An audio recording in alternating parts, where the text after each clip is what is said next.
All right, now we're interested in looking at the calculus of logarithms, or just logs. So, first of all, what is a logarithm? Well, here's the definition.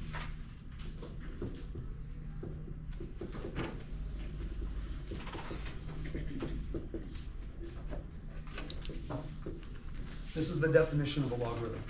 If you can state something as an exponential, then there is a log that goes with it. The logarithm is the inverse function of an exponential. So if I said 4 to the second power is 16, then the log base 4 of 16 equals 2 is a correct mathematical statement. Remember, the logarithm is equal to the exponent. If you don't remember anything else, remember that thing. And we go back and forth that way. So it's a one-to-one relationship, okay? Not everything is one-to-one.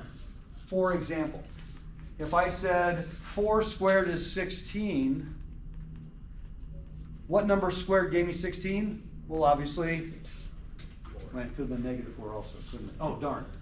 It's not one-to-one. I can't work backwards and always get the same answer. Not everything is that way. But logarithms and exponential functions are that way. So graphically speaking, let's assume that my base is greater than 1. Then this is what y equals a to the x looks like for a greater than 1.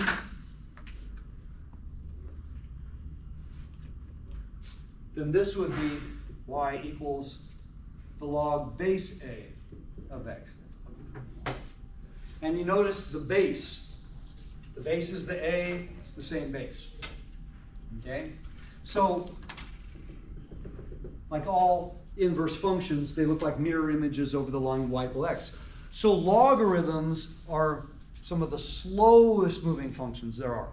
Way slower than a square root, let's say. It goes really slow. The exponential never gets vertical, but it grows so fast, and then the logarithm grows slower and slower and slower. But the logarithm is how I get the exponent. So when you're doing this in baby algebra, just to give you an example. In remedial algebra, you did things like this. Well, 2 to the third was 8. 2 to the fourth was 16. What value gives me 11.3? Well, would it be safe to say that x ought to be between 3 and 4? So how in the world do I get that? I mean, that looks crazy.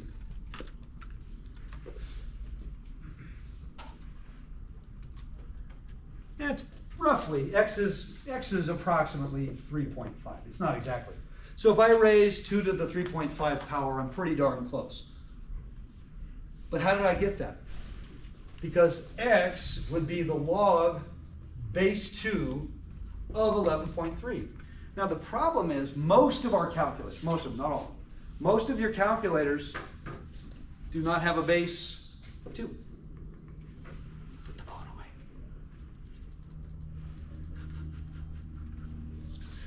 What are the bases that your calculator has, probably? 10. 10 and E. But what if I want another base? Does anyone here have an X Pro? 36X Pro? Oh, mine has a log. 36X Pro, one of the coolest things you can do any base. You just click it twice. Yeah, I have a TI-89 titanium. Pretty cool, pretty powerful, and I can only do E and 2. I'm sorry, E and 10. So there's a really simple trick, because we're going to use this for the calculus in a minute. All right? And it's the rules of logarithms versus exponential functions. A to the x equals b, x equals the log base a of b. But if a isn't e or 10, in fact, what if my base turned out even to be, something ugly? Well, if I take the logarithm of both sides of this, now I want to go backwards just a minute, because although we're moving on and doing the calculus of logarithms, there's some algebra of logs that you may or may not remember.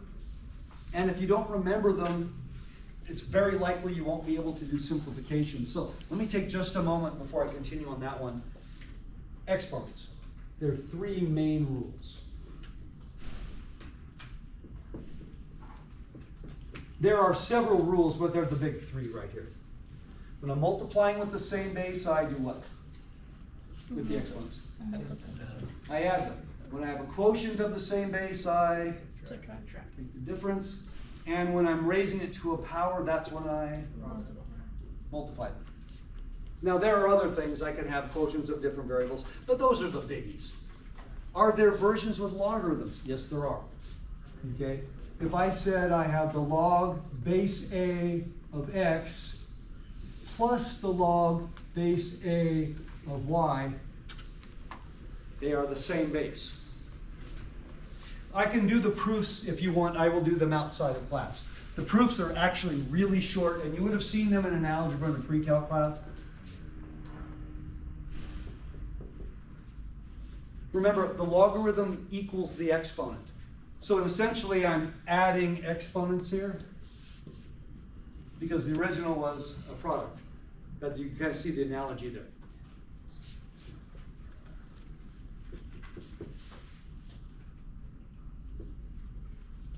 What's this one then? Remember?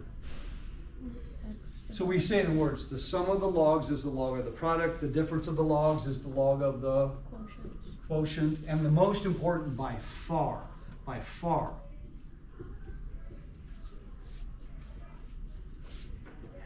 it does this. It makes the sound every time. Log of something to a power, the power comes in front as a coefficient. That's by far the most common, and the one, if we're not paying attention, we can make our lives a lot harder.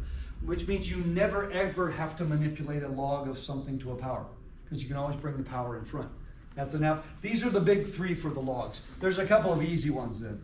The log base A of A, the log base A of 1. Oops.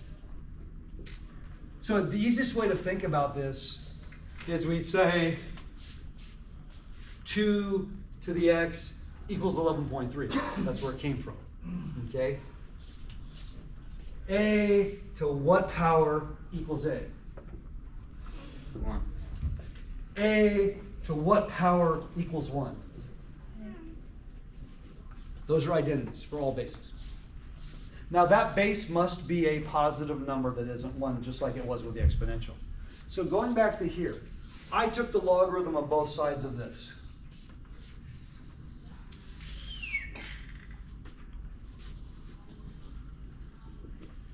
And this is what you all learned in baby algebra.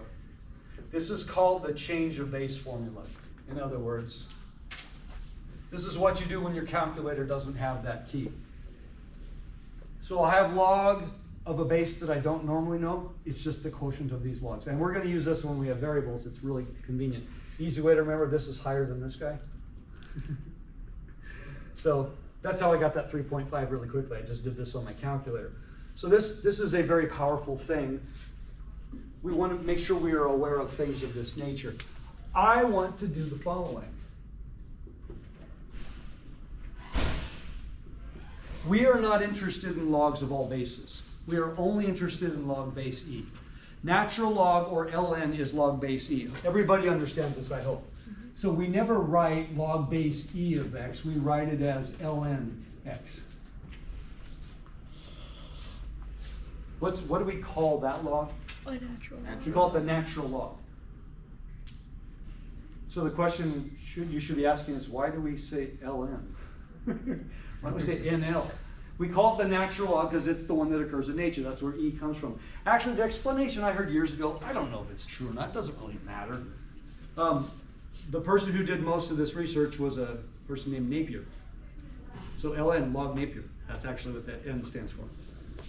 But as long as we remember it's natural log, it's log base E.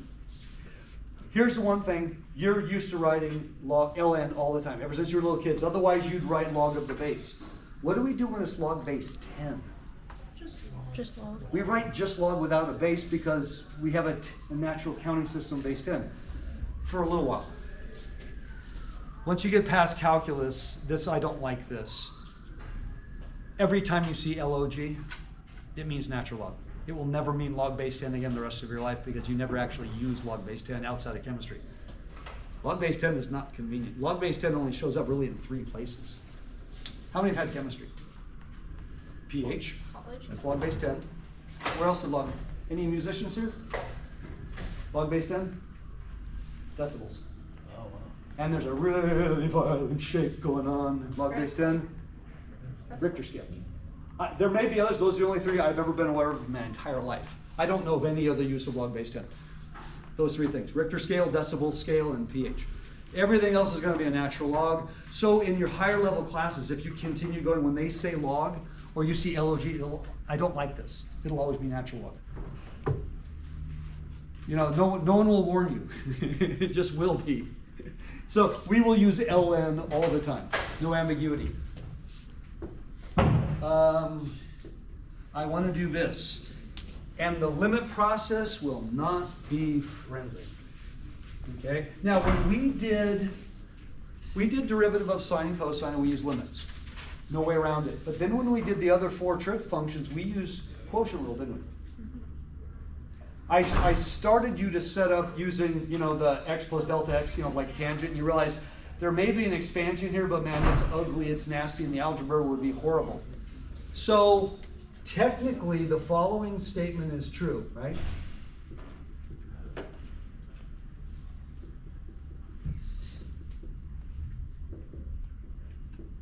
This is true. And I can use an identity here, right? The difference of the logs is the log of the quotient. I can do that. But we're going to quickly run into a dead end. There will be a place we can't go any further. I wrote a true statement algebraically, but I'm completely incapable of taking that derivative. So the majority of derivatives we do the rest of the way here will not be based on limits. They will be based on implicit differentiation. Ooh. You see, if y equals the natural log of x, then what does x equal?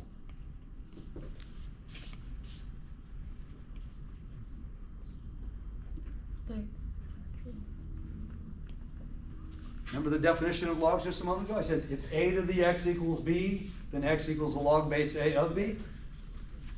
Isn't this log base e? Isn't that the exponent? You have to be able to go back and forth here. If you can't go back and forth here, then you will never get a log right because you won't know where the log comes from. This is log base e of x, so x equals e to the y. These two statements mean exactly the same thing. I can't take the derivative of the log x yet. I'm trying to come up with a derivative, but I can take the derivative of e to the y. So what am I going to do? I'm going to do this. Our goal is to find dy dx. This is a dead end. We're never going to do that one. Well, let's see. I'll do the left side. Okay.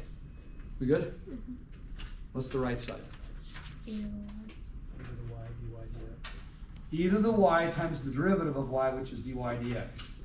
Oh, well, that makes it really easy to state dy dx. So dy dx is simply 1 over e to the y. It's 1 over e to the y, but I really would rather it be something x-ish, wouldn't you? Man, what am I going to do? Oh, wait a minute. What does e to the y equal? X. Doesn't e to the y equal x? There's your derivative right there. And that wasn't too bad, was it? We found the derivative by differentiating implicitly. So we have just proved, based on that statement right there, we have just proved without, and we didn't even use limits. Now I want you to think about this for a moment. When you differentiate x to a power, keep it easy. It's this, right? What value of n will ever make this equal to 1 over x? What value of n would make that true? Because if I differentiate x to any power, right, we bring the power down, we decrease it by 1. So what would I have to differentiate to get 1 over x? Think about that for a moment. Wouldn't that be, I'm getting x to the negative first, but that would mean that n would have had to have been 0, and no, that wouldn't.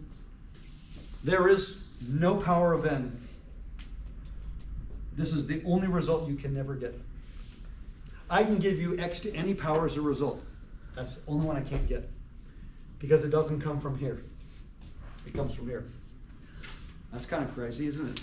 The only way to get 1 over x as an answer with the derivative is not differentiating x to a power, it's differentiating the log of x. Whoa, that is a major deal. So, you are going to differentiate the log of x on occasion, but it's usually going to be log of a function.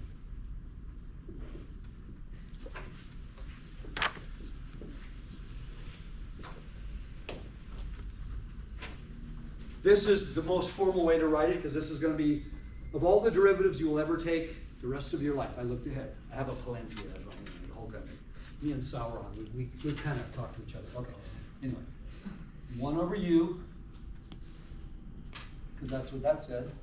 But that's a function times du dx. Yeah, this will be as common as anything you do in calculus from now on, which is why we want to have a basic understanding of logarithms.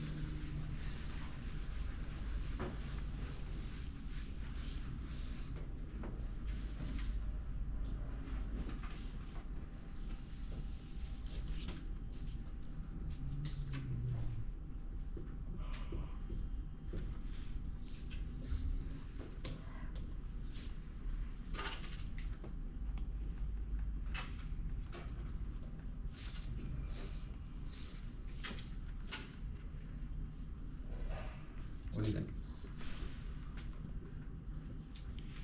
1 over tangent of x. Secant squared x. Okay.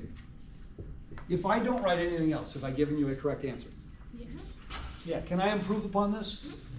Well, probably, because first of all, I mean, 1 over tan I could write as cotan. I don't know that I want to. Might be able to do some simplifications. Here's one of those perfect examples. If you're not sure what to do, fourth rule of life. What's fourth rule?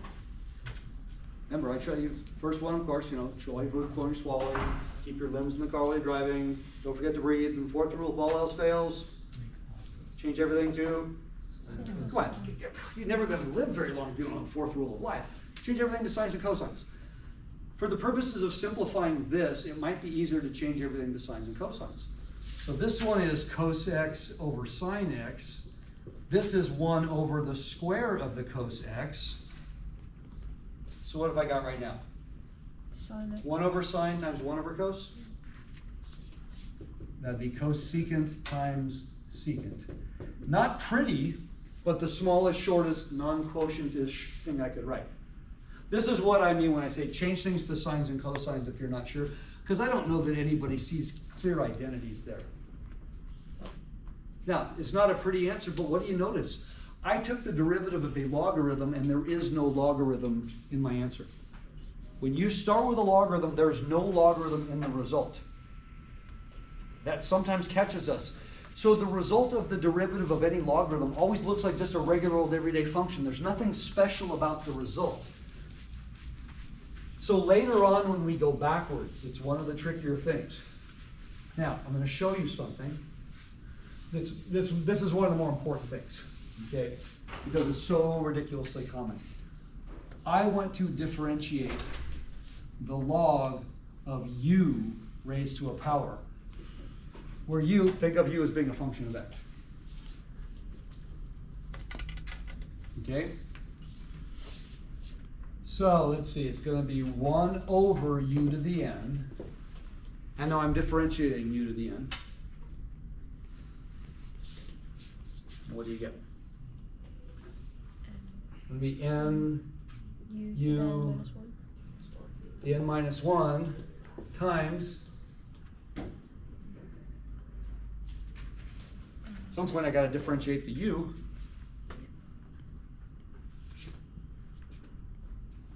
So log of thing, the derivative is 1 over thing times derivative of thing, which would be this times the derivative of u, which is the u dx. All right, everything I said was true and correct. Can I improve upon this? I think we can. Can you do some canceling here? Isn't there exactly 1 more on the bottom than there is on top? Yes. So could I write this as n over u times du dx? Now, I don't know what u is, so I can't squish that anymore together. We'll just walk away from that. We'll do some in a moment. Notice in my final answer, you don't see the exponent. The u is not being raised to a power. Now, there's a very important thing that is taking place here that I'm going to show you. It is a shortcut. It is a humongous shortcut that you're going to be able to take when you have log of something to a power. Because I mentioned it earlier, log of something to a power, the power can always come out front. But it actually is even better than that. So all your life, you have been shown calculus and calculus techniques ever since you were little kids, but you didn't always recognize it. You know, Snow White and the Seven Engineers, you guys all know the story, right? Singing the quotient rule on the way to work. Right, the cat in the hat, of course, is how I introduce multiple variables. I did that in Calc 3 today. Thing 1 and thing 2 are clearly independent variables. They basically represent x and y. But one of the most important derivative rules is the derivative of logarithms. And you saw this demonstrated in the original Rudolph the Red-Nosed Reindeer claymation. How many have seen that one? You know, every Christmas you'll see that. Remember my favorite character, Yukon Jack? Remember him? It's the Abominable Snowman. My wife actually has a little figurine with the Abominable Snowman, and he's got a very happy face. He actually has a name. It's Bumbles, just in case you're wondering. You guys remember, it's not a spoiler alert because this is like 60 years old, but do you remember when Yukon Jack and Bumbles get into it on the edge of the cliff? Remember what happens? They go off the cliff. Oh, God, I cried. Almost as hard as I did when Blue the bear, you know, took it from Shere Khan, and only to find out later Well, later on, they show up, Yukon Jack and Bumbles. Does anybody remember why? It's a very important fact that actually is where this formula comes from. Because abominable snowmen bounce. You guys remember that? They bounce. Well, I want you to recognize this. Look at the original problem. N is the abominable snowman. Every time you ever have a problem of this nature, which by the way is going to be the vast majority of logarithm problems,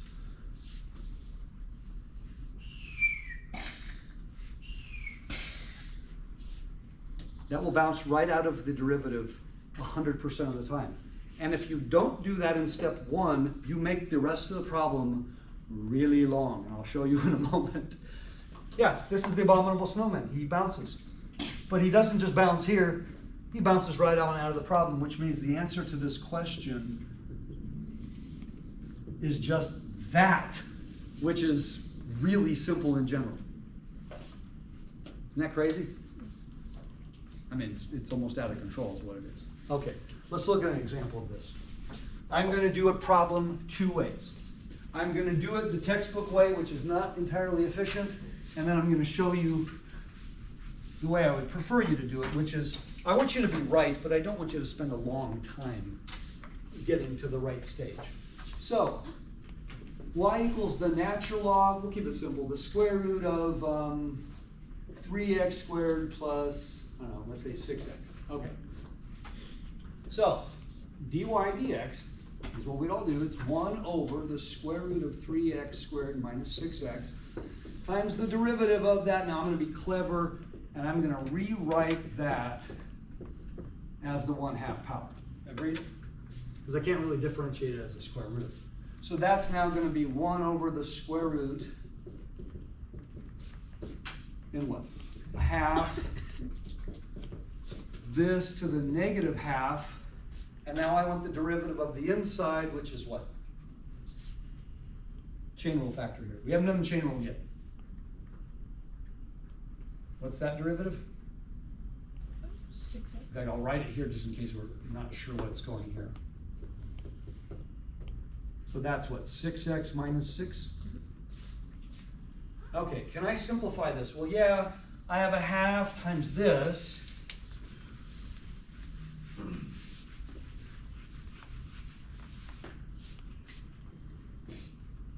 So let's see. I have a half times 6x minus 6, and if you want to write it as 3 times x minus 1, that's okay. Or I just say 3x minus 3. It doesn't really matter. Now, what about, that's 1 over square root. Isn't that also 1 over square root? Stare at that for a moment. Isn't this also the same quantity as this? Yes. This is quantity raised to the negative 1/2. Oh, so the square roots will cancel, won't they? And what will that leave me with? Will that leave me with a 3x squared minus 6x in the denominator?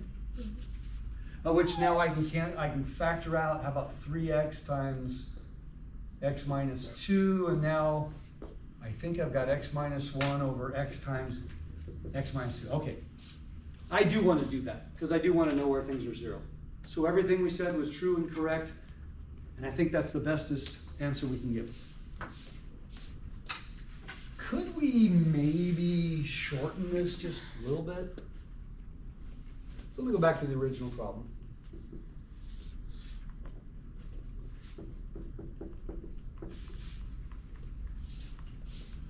Isn't this log of something raised to a power? I'll just write, isn't this 3x squared minus 6x to the 1/2 power?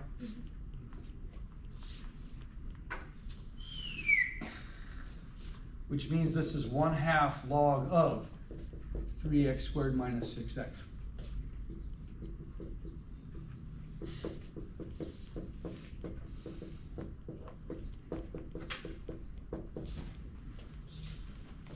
Now, we can still factor and stuff like that, but I want you to notice something. Here's the original problem. Here's all the calculus. Took us a while to get to that point, didn't it? Because I pulled the exponent in front before I started the problem. That's what I want you to do every time. If I pull the do you have to? No, I can take all day if I want. You know, I got nothing better to do. If I pull the exponent in front before I start the problem, then I'm probably done in 1 or 2 steps at the most. And there's no simplifying. I might have to factor. You have no control over whether something factors or not factors. But all of the simplification with the roots, and here's the craziest part. Was there a root in your final answer? No. There's never going to be a root in your final answer. As I showed you a moment ago. I said when you differentiate log of u to the nth power, the n comes in front. So it's n 1 over u du dx. It's always going to look like that. So that's what we have right here. There's my n. There's my 1 over u. There's my du dx. They're right there. Okay? Let's try another one. Let's have a little bit of fun, shall we? I want to differentiate, how about cosine to the, the log of, I want to differentiate the log of cos cubed.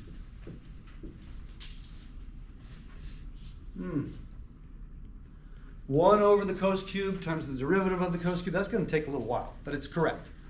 You're shaking your head. You don't like that. What do you want to do? I want to take the exponent at the outside. Oh, you're so greedy. So you got to make the sound of it. It's just not as fun. I just took the 3 completely out of the problem. It's going to be 3 times my answer.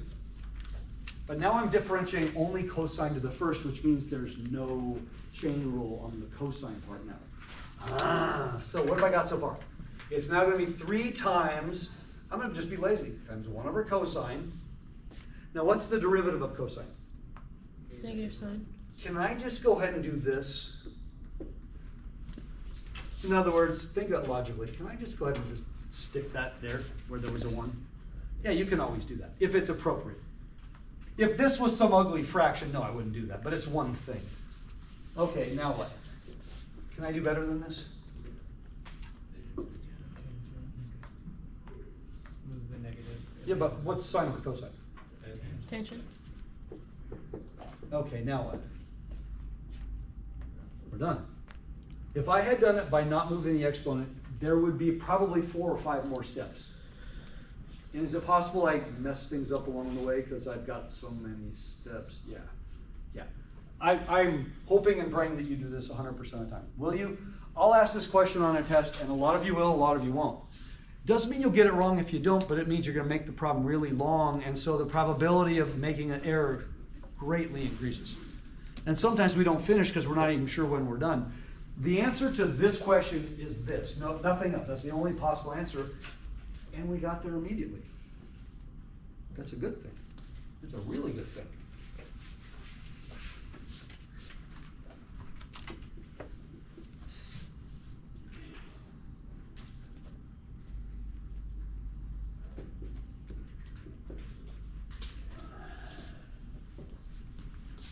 I think we just did a version of this a moment ago. In fact, let's make it even better. Tan squared. Just make it even uglier.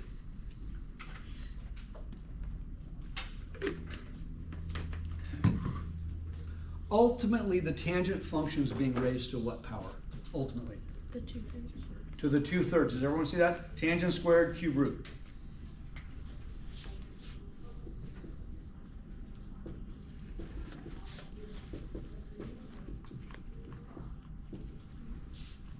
Yes or no? Nod, shake, go diagonal, whatever. What do you think? The key was I gotta get the exponent right, but now I just removed it from the problem. So my answer is 2/3. Can I just go ahead and put the derivative on top at this point? Yeah, it's 1 over times the derivative. Just go ahead and put the derivative on top. If my derivative is a quotient, I'm not putting it on top because that doesn't make it easier. But if my derivative is just one thing, I'm going to put it on top. What's the derivative? Secant squared. Secant squared. Didn't we just have a problem like this a moment ago? I mean, literally like 10 minutes ago. What did we end up getting? Was it cosecant, secant? Is that what we got? I mean, look at your notes. We just did exactly this a moment ago, a version of this. Cosecant, secant. So the best answer we can give is probably this. You're not memorizing that. We just did this problem, or a version of it a moment ago. Did that take us a long time? No, but could you imagine doing 1 over this quantity here and then differentiating the rest of that?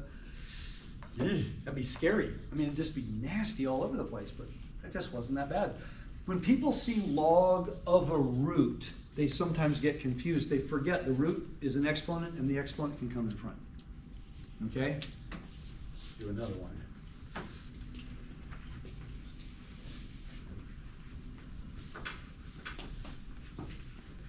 We want to be correct. We want to be correct with the least amount of work, and we want the steps we're doing to actually be really clear and obvious. We don't want to have to work at it. But a lot of times that's the interpretation of the problem. You know, what I keep saying, can I make it easier before I start? I only can if I can recognize what it actually is saying. If I don't see that that's the tangent function raised to the 2/3 power, then I can't really change it. Or worse, I misinterpret it, and I change it to something that it isn't. That would be bad. All right, we've got the log of, let's say, 1 over the cube root of, I don't know, 4x cubed minus 6x squared plus 1. All right, something ugly like that. And I want to differentiate this.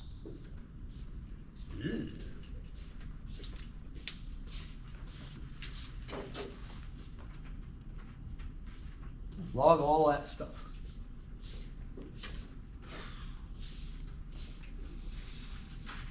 I don't have to do anything clever. I can start by going 1 over, in which case it would just be the root, and then derivative of everything, but I don't know, the derivative of that's not very friendly. Can I rewrite this as 4x cubed minus 6x squared plus 1 raised to a power? What power would it be raised to? -1/3. -1/3, beautiful. So if I recognize that, then I can rewrite this as -1/3, and I'm pulling it completely outside the derivative, by the way.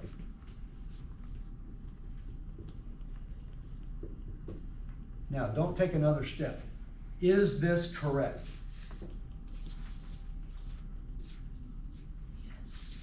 If this quantity is being raised to the -1/3 and I put the -1/3 in front, now it's just log of the polynomial. Is that going to present a problem, you think? What do you think? I don't think it should. Let's see.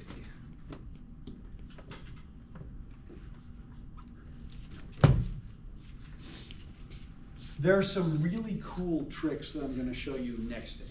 I have to double check because we're doing logs over the course of a couple days. There's some cool tricks in that some of the really complicated things that we have done, using logarithms sometimes makes it easier. The last question on this quiz that you just turned in, It was a product of things being raised to powers, and we'd done versions of that in class. Remember, there was all the factoring, and you know, we did everything right, but there was a lot of algebra. What if I showed you a way that you could actually do that one faster using logarithms? Which is completely insane. There's no logs in the question, but sometimes using logarithms helps us get an answer faster. Sometimes, and I'm going to show you those tricks. Can I now answer this one? Now?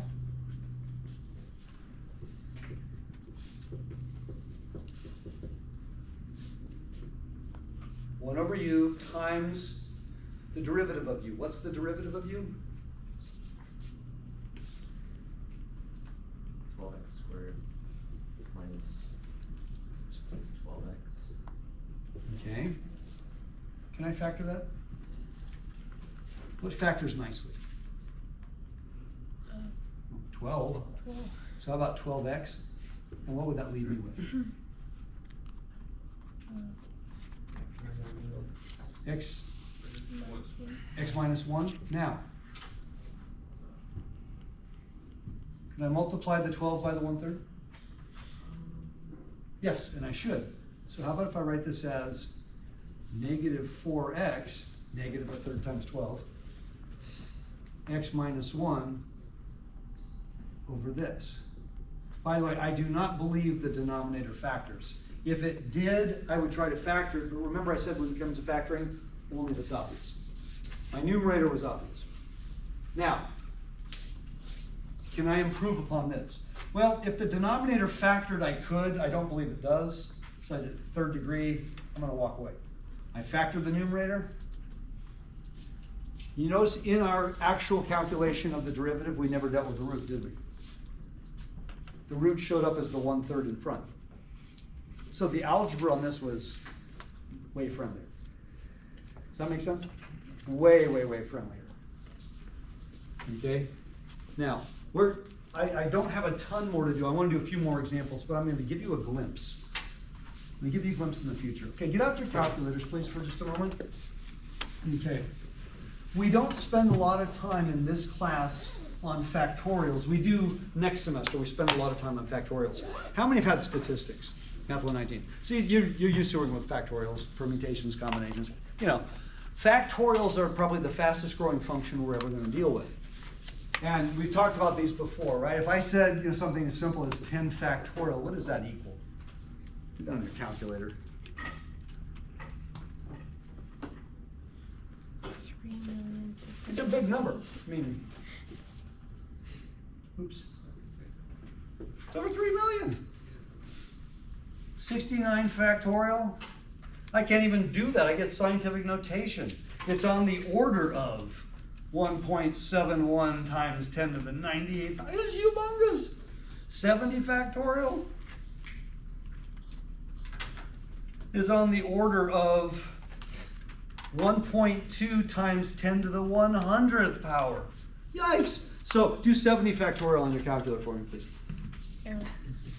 Wait a minute. No. Do 70 factorial. Come on, you can enter 70 factorial, can't you? What is your calculator's giving you?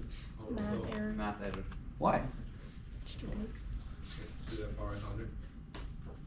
Because it's higher than most calculators. Now my TI-89 titanium, I can go up to 449 factorial. Because that's on the order of 10 to the 999th power, and then it craps out.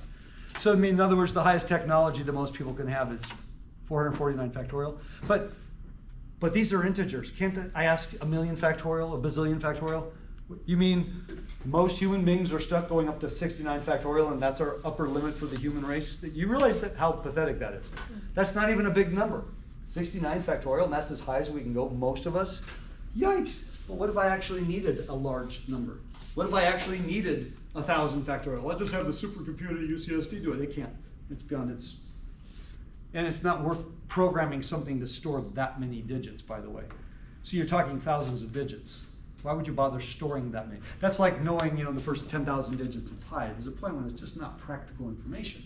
But I may need a large factorial. So how the heck would we do this? You're gonna like this. I don't know who figured this out. This goes way back. This goes way before calculus. I want to do, let's say, just say something as simple as 100 factorial. I know what that is, right? It's 100 times 99 times 98, 3, 2, 1, okay. What about the log of 100 factorial? Won't that be the log of 100 times 99 down to 3, 2, 1? What did we say earlier?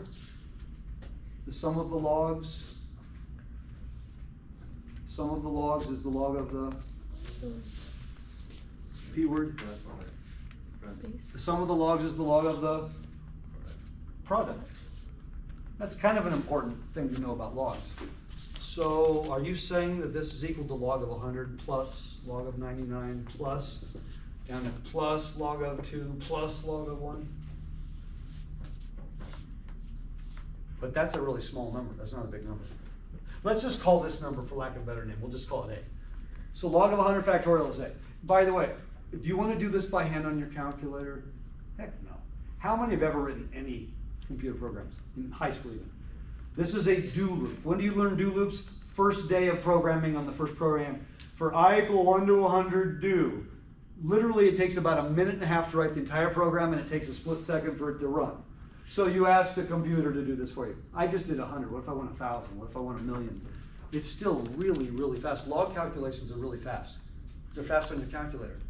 So I have the calculator or the computer or whatever add these up for me. I get a number. Whatever that number is, I don't know what it is. But it's not very big. Why? Because log of 100 is 4.6 something, and these are getting smaller. Means this number might not even reach 100. It's not a very big number. So now what's 100 factorial equal to then?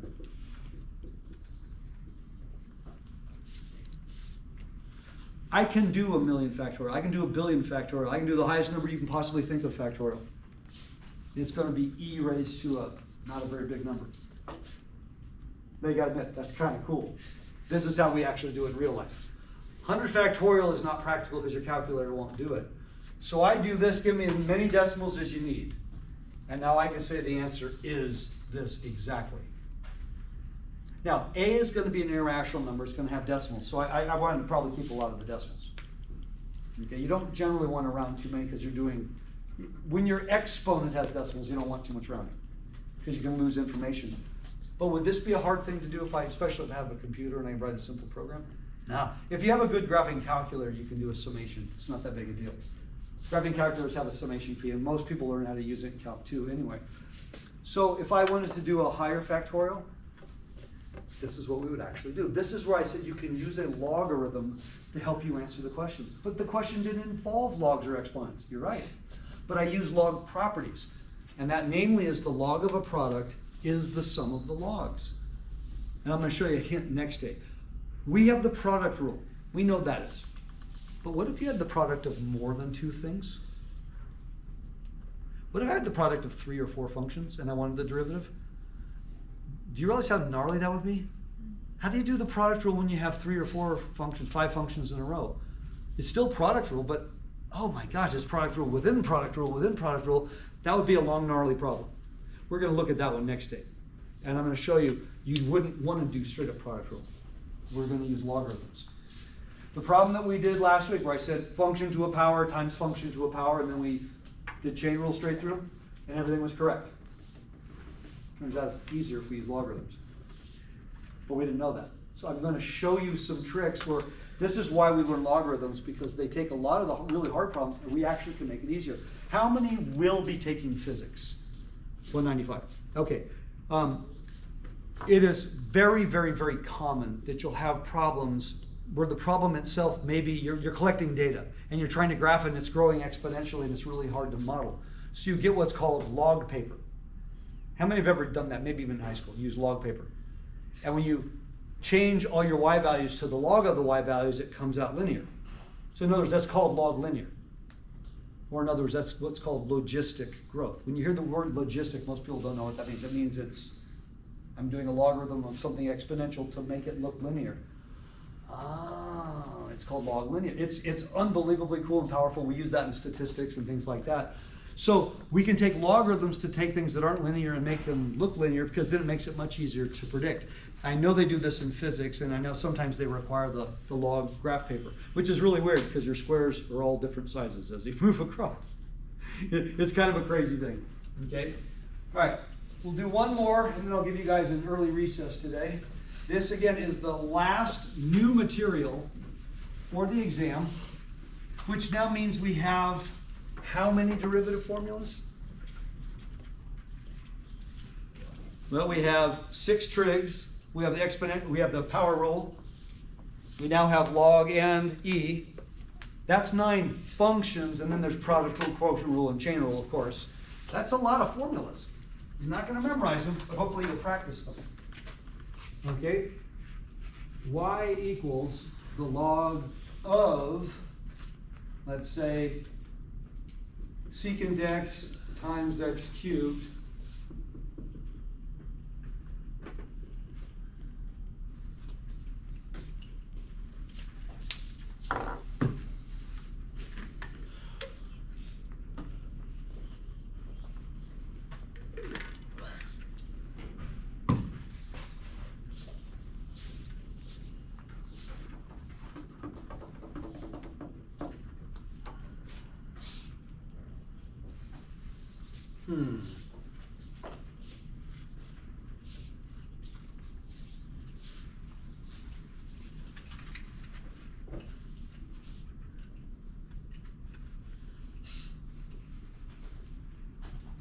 I want you guys to do this, and you're going to tell me what to do.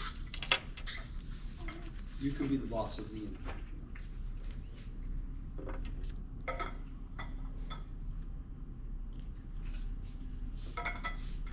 No? Totally okay to say it's this. And then.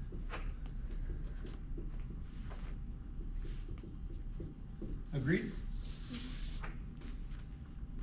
Okay, so let's do that.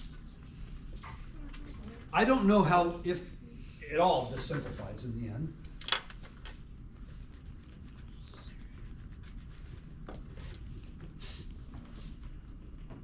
Walk me through.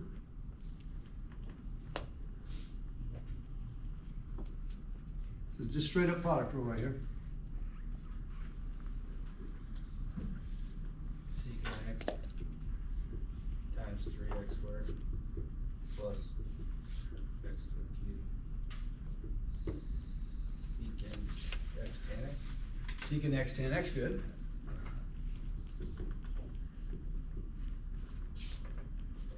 I would be wise to factor that first, I think.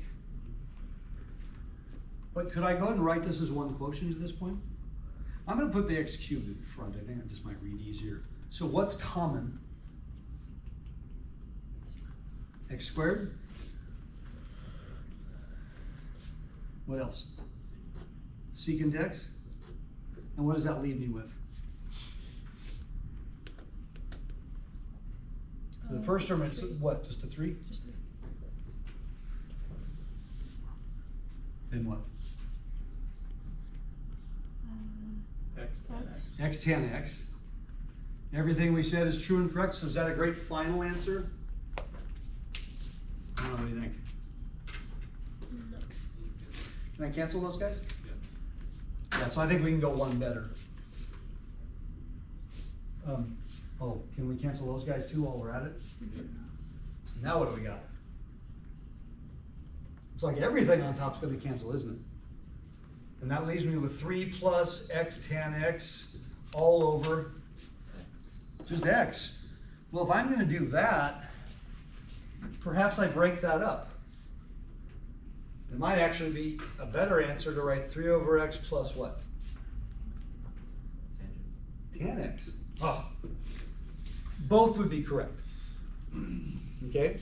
The last one might be more efficient, might be more useful, you know, if I gotta use it.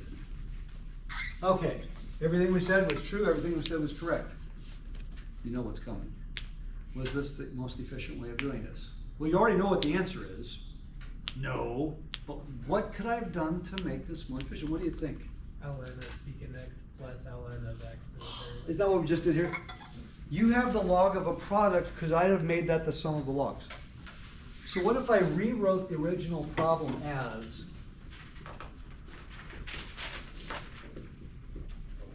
is this the same thing? Yes. Yes. Oh, by the way.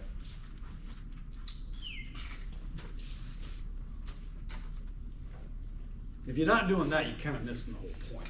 So, first one. 1 over secant times derivative of secant. What's the derivative of secant? Secant tangent. And the second one, it's going to be 3 times just 1 over x.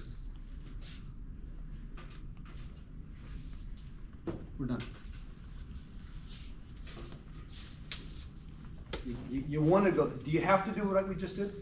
No, but if we don't, we make that a really long problem. Is there a possibility we do not get to the finish line if we go the left route? Yeah, because there's so many steps I might not even realize that I'm not done yet. When we took it all the way out, I think this is probably the most useful answer. When we broke it up, the first thing we have is secant x, tan x over secant x. We're going to cancel and have just tan. This is just 3 times 1 over x, so that's all we have, and we're done. That's the entire problem. I didn't skip a single step. That's the entire problem. Like, oh my goodness, by using a log property before we started, we can greatly simplify the work later. So this is a common theme. We're going to do this every day, every class. Can we make it easier? You cannot always make things easier. But there are certain things you already know. You know, when you have quotients, look for, can I do something with that? Can I rewrite it as a product? You know, maybe a negative exponent. It's not that the quotient rule is evil, but you'll find out a great percentage of the time you can avoid it altogether by writing products. It doesn't always make it faster, but I only want you to do it when it does make it faster. You actually can avoid the quotient rule altogether if you always write the thing to the negative first, but that isn't necessarily a time saver. Okay. Any question on this? Okay. So this is where we are. At this point, it would be worthwhile to start looking at the practice test. But the way I view the practice test, it's just a quick and dirty representation of questions that you need to be able to answer to determine if you're ready for an exam. So do not take the practice test over the course of a week. Take the practice test at one time in one sitting, because that's the way your exam's going to go. So that's why I'd say probably you'd be better off waiting maybe till the weekend. But you sit down, quiet environment, take the practice test, have your formulas, have everything with you, right? So you can look things up quickly if you have to. Go through the practice test. When you struggle, that's clearly an indication that you need to do more of that type of problem. I've kind of asked you one of everything. If you can navigate through the practice test pretty seamlessly, then you're probably ready for anything I can throw at you. Okay? It's the whole point of the practice test is to measure your readiness. That's why you really need to do it ahead of time. You can't wait till the last minute, because if you find out at the last minute you're not ready, you don't leave yourself enough time to get ready, to fix the mistakes. Okay? Let's go ahead. Press the thing.